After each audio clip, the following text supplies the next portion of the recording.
बिहार के मुखिया और शासन बाबू नीतीश कुमार को लेकर एक बड़ा पर्दाफाश हुआ है। उन पर यह लगातार आरोप लगता रहा है कि वो विकास के बजाय सोशल इंजीनियरिंग में यकीन करते हैं और सिर्फ जातियों को बांटने का काम किया है और उसके तहत अपनी सिर्फ राजनीतिक रोटी सेकी है।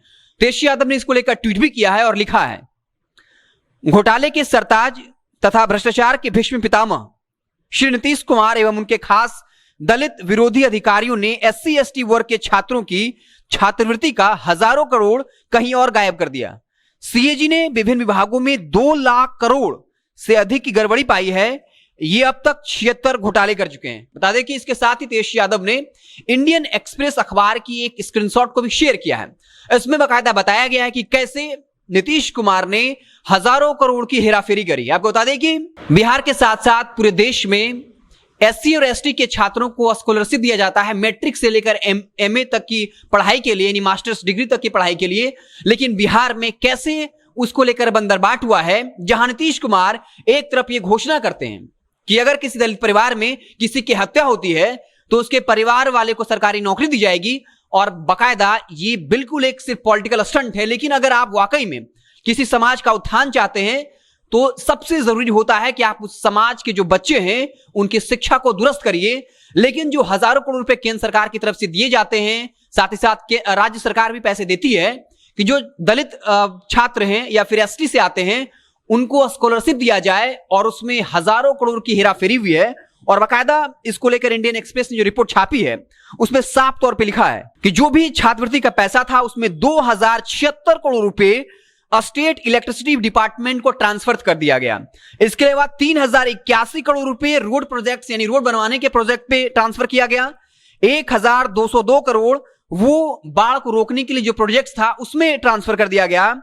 1222 करोड़ मेडिकल कॉलेजेस बनाने के लिए, और 776 करोड़ यानी कृषि जो डिपार्टमेंट है उसके ऑफिस और अदर बिल्डिंग बनाने के लिए वो पैसा ट्रांसफर किया गया है। 2016 से लगातार नीतीश कुमार ये बहाना बना रही थी कि जो पोर्टल बनाया गया है राष्ट्रीय स्तर पे दलित छात्रों को, ST से आने वाले छात्रों को छात्रवृत्ति देने के लिए, उसमें टेक्निकल एरर है। यानी आप समझ जाइए कि पिछले 5 से 6 सालों में एक पोर्टल में गड़बड़ी की वजह से दलित छात्रों को जो SC/ST से आते हैं उनको स्कॉलरशिप नहीं मिल रहा था। लेकिन भीतर ही भीतर कोई और खेल चल रहा था, और नीतीश सरकार ने इसी दरमियान हजारों करोड़ जो दलित छात्रवृत्ति का पैसा था, छात्रों का पैसा था, उसे जो है इन तमाम डिपार्टमेंट में ट्रांसफर किया गया। और इसी को लेकर और तेजस्वी यादव ने साफ तौर पे कहा है कि कैसे छात्रवृत्ति का हजारों करोड़ रुपए कहीं और गायब कर दिया गया। बताते चले 2015 से 16 में 1,55,000 विद्यार्थियों को स्कॉलरशिप दिया गया था। वहीं अगले साल देखिए 2016 से 17 में वो संख्या घटकर पहुंच गया 37,372, और उसके बाद 2018 से 19 में मात्र 39,792 विद्यार्थियों को छात्रवृत्ति मिला।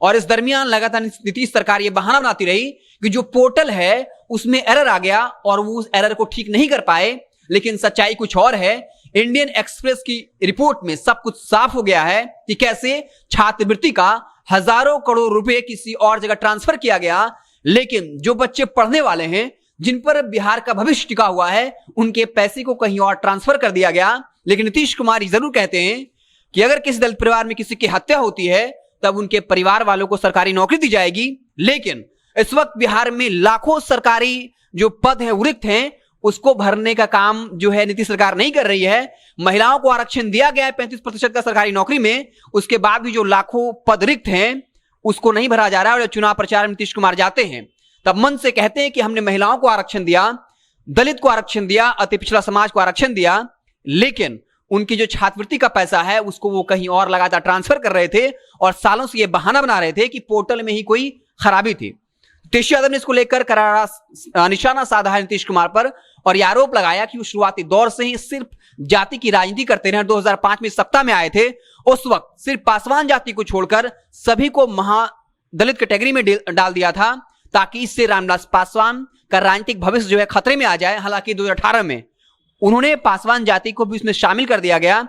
लेकिन बार बार ये कहा जाता है कि नीतीश कुमार हमेशा जो है वो सोशल इंजीनियरिंग करते हैं, उन्हें बिहार के विकास से कोई मतलब नहीं है। सिर्फ अपनी कुर्सी पर बने रहने के लिए वो इस तरह के हथकंडे अपनाते हैं। और जो ये रिपोर्ट प्रकाशित हुआ है ये इस बात को साबित करता है कि नीतीश कुमार कैसे सिर्फ अपने कुर्सी पर बने रहने के लिए इस तरीके की हेराफेरी करते रहे। और बाकायदा तेज यादव ने एक बड़ा आरोप लगाया कि सीएजी ने ही अपनी रिपोर्ट में कहा है कि 2 लाख करोड़ का हिसाब नीतीश सरकार नहीं दे पा रही है, लेकिन फिर नीतीश कुमार कहते हैं कि बिहार में शासन की सरकार है।